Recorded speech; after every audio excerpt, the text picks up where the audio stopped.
I'm Ajipal sir from Vivekananda Senior Secondary School, Bunny. Now we start the next concept of class 6th, chapter 11, प्रकाश, छायाएं एवं परावर्तन। Okay, तो हमने कल क्या discussion किया था? प्रकाश के बारे में देखा था, और जो ऑब्जेक्ट हैं वो कितनी वस्तुएं कितनी तरह की होती हैं लाइट के अनुसार। ओके, किसी में से लाइट पार हो जाता है, उसको पारदर्शी बोलते हैं। किसी में से जो प्रकाश है वो बिल्कुल भी आर पार नहीं देख सकते उस वस्तु से। क्यों? क्योंकि उस वस्तु से जो प्रकाश है वो आर पार नहीं होता, उसको अपारदर्शी वस्तु बोलते हैं। और ऐसी वस्तुएं भी होती हैं जिसके अंदर आप स्पष्ट नहीं देख सकते, उनको पारभासी कहते हैं। क्रियाकलाप 1, अपने चारों ओर देखिए, दैनिक जीवन की जितनी अधिक से अधिक वस्तुएं एकत्रित कर सकते हैं कीजिए, जैसे रबड़, plastic scale, pen, pencil, notebook, कागज की शीट, अनुरेखन, कागज अथवा कपड़े का टुकड़ा। इन सभी वस्तुओं के आर पर किसी दूर रखी हुई वस्तु को देखने का प्रयास कीजिए। क्या दूर रखी वस्तु से आने वाला प्रकाश इन वस्तुओं के आर पर चलकर आपकी आंखों तक पहुंच पाता है? तो इसमें अपने यही देखना एक्टिविटी में से कि किस में से प्रकाश आपकी आंखों तक पहुंच रहा है, किस में से नहीं पहुंचता। तो वस्तुओं का यह देखने के लिए परीक्षण करना कि वे प्रकाश को अपने में से आने देती हैं अथवा नहीं आने देती। तो आप पेंसिल बताओगे वस्तु के आर पर देखना संभव है? बिल्कुल नहीं है। ओके, आंशिक है। ओके, तो बाद में ये बताओगे कि वो वस्तु कौन सी है। पेंसिल के आर पर नहीं देख सकते तो वस्तु कौन सी हो जाएगी? अपारदर्शी। रबड़ की गेंद के आर पर नहीं देख सकते तो वस्तु कौन सी हो जाएगी? अपारदर्शी। लिखने के कागज की शीट, पूरे विश्वास नहीं। ओके, इसमें हम पूरी तरह देख, थोड़ा बहुत हमें फील सा हो जाता है। ओके, तो इसके लिए आप पारभासी वस्तु बोल सकते हो। ऐसे प्रेक्षणों को सारणी 11.1 के अनुसार लिखिए। हम देखते हैं कि किसी वस्तु अथवा पदार्थ का अपारदर्शी, पारदर्शी अथवा पारभासी होना इस पर निर्भर करता है कि वह वस्तु अपने अंदर से होकर प्रकाश का पूर्णतः आंशिक रूप से अथवा बिल्कुल नहीं गुजरने देती। और बोला कि हम किसी वस्तु को पारदर्शी, अपारदर्शी या पारभासी तभी बोलेंगे जब हमें पूर्णतः स्पष्ट हो जाएगा कि इसमें से लाइट पास हो जाती है, इसमें से लाइट नहीं पास होती, इसमें से या थोड़ी बहुत लाइट पास होती है। छायाएं वास्तव में क्या होती हैं? अब प्रत्येक पारदर्शी वस्तु को धूप में जमीन से कुछ ऊंचाई पर एक एक करके पकड़िए। धरती पर आप क्या देखते हैं? आप जानते हैं कि धरती पर बने ये गहरे काले धब्बे वस्तु की छाया के कारण है। कभी कभी आप वस्तु की छाया देखकर वस्तु को पहचान सकते हैं। मैदान में कागज की एक शीट बिछाइए। किसी सामान्य जानकार अपारदर्शी वस्तु को किसी ऊंचाई पर हाथ में इस प्रकार पकड़िए कि उसकी छाया जमीन पर बिछी कागज की शीट पर पड़े। जब वह वस्तु को पकड़े हुए हो तो उस समय अपने किसी मित्र से छाया की बाहरी रेखा खींचने के लिए कहें। तो आपने क्या करना है? कोई ऑब्जेक्ट लेना है, अपारदर्शी ऑब्जेक्ट लेना है, क्योंकि अपारदर्शी ऑब्जेक्ट की सबसे क्लियर शैडो बनती है। तो आपने किसी दूसरे मित्र को बोलना है कि उसकी जो शैडो की उसकी बाहरी रूपरेखा खींच। ओके, इस प्रकार अन्य वस्तुओं की छायाएं की बाहरी रेखाएं खींचनी है। अब अपने कुछ अन्य मित्रों से छायाएं की बाहरी रेखाएं देखकर वस्तुओं को पहचानने के लिए कहिए।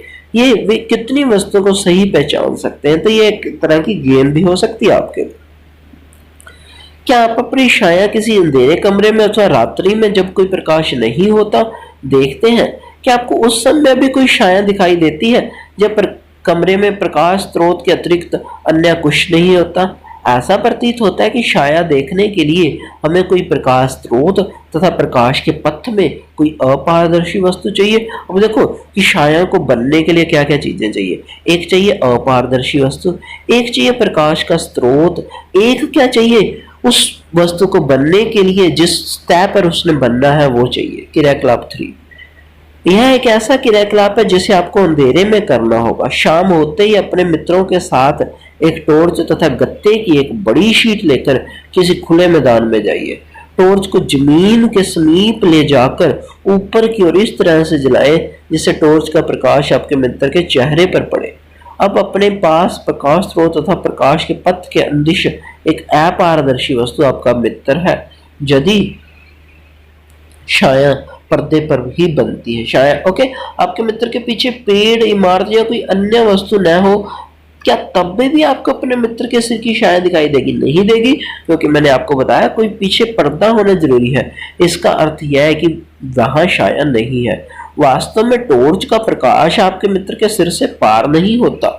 जब किसी अन्य मित्र से कहे कि गत्ते की शीट को आपके मित्र के पीछे पकड़े, क्या तब छाया शीट पर बनती है? तब बिल्कुल बनेगी। ओके, अपने हाथों में छिपी जंतुओं की छाया। ओके, आप हाथों से भी विभिन्न प्रकार के जंतु बना सकते हैं। इस प्रकार छाया केवल पर्दे पर ही दिखाई दे सकती है। जमीन, कमरे की दीवार, इमारतें अथवा इस प्रकार की अन्य सतहें आपके दैनिक जीवन में दिखाई देने वाली अनेक छायाओं के लिए पर्दे की तरह कार्य करती है। छायाओं से हमें वस्तुओं की आकृति के बारे में कुछ जानकारी प्राप्त होती है। कभी कभी तो छाया हम सभी को वस्तु की आकृति के बारे में भ्रमित भी कर सकती है।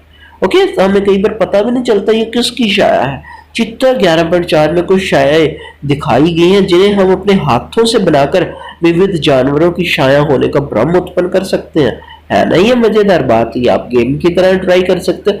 इससे आपको अलग अलग छायाएं देखने को मिलेंगी। किनेक्ला 4, स्कूल के मैदान में धूप में एक कुर्सी रखिए। आप कुर्सी की छाया से क्या अवलोकन करते हैं? क्या छाया से कुर्सी की सही आकृति का ज्ञान होता है? यदि आप कुर्सी को थोड़ा सा घुमा दें तो कुर्सी की छाया की आकृति भी किस प्रकार परिवर्तन होता है। एक पतली नोटबुक लेकर उसकी छाया को देखिए। इसके पश्चात एक आयताकार डिब्बा लीजिए, उसकी छाया देखिए। क्या दोनों छाया समान आकृति के प्रतीक होती हैं? विभिन्न रंगों के पुष्प अथवा अन्य वस्तु लेकर उनकी छायाओं का अवलोकन कीजिए। उदाहरण के लिए लाल गुलाब अथवा पीला गुलाब ले सकते हैं, बट दोनों की छाया तो काली ही बनेगी ना। तो ये बताया, जब वस्तुओं के रंग भिन्न भिन्न होते हैं तो क्या उनकी छायाएं की रंग भी भिन्न भिन्न दिखाई पड़ते हैं। एक लंबा बॉक्स लीजिए तथा पृथ्वी पर बनी उसकी छाया को ध्यान से देखिए। जब आप बॉक्स को इधर उधर गति करवाते हैं तो उस समय आप छाया के आकार में होने वाले परिवर्तन को देख सकते हैं। बॉक्स की छाया कब सबसे छोटी बनती है तथा यह कब बॉक्स के बड़े फलक को सूर्य के सामने रखते हैं तथा जब आप छोटे फलक को सूर्य के सामने रखते हैं। आइए इस लंबे बॉक्स का प्रयोग सरल कैमरा बनाने में करें। तो ये कैमरे, सूची छिद्र कैमरे के बारे में हम कल डिस्कशन करेंगे। तो आज हमने छाया के बारे में पढ़ा। तो छाया बनने के लिए कौन कौन सी चीजों की जरूरत होती है? एक प्रकाश का स्रोत चाहिए, एक अपारदर्शी वस्तु चाहिए और एक हमें कोई पर्दा चाहिए। ओके, तो इन सभी चीजों की मदद से आप किसी भी चीज की छाया बना सकते हो। तो आज हमने ये चैप्टर डिस्कशन किया। इस चैप्टर में जितने भी क्वेश्चन की फॉर्मेशन होती है आपने अपनी नोटबुक के ऊपर करनी है। ओके, मिनिमम 10 क्वेश्चन आंसर तो आपने बनाने ही है। और जो पीछे वाला हमारा चैप्टर कंप्लीट हो चुका है उसकी नोटबुक भी आपने कंप्लीट रखनी है। तो ये आपका आज का वर्क है। तो I hope you will do it in regular manner. आप अपना काम जो है अच्छे से करोगे, एक रेगुलर तरीके से करोगे और राइटिंग भी साफ करोगे। ओके, तो ये सब आपका आज का वर्क है। तो I hope you will take care, stay home, stay safe.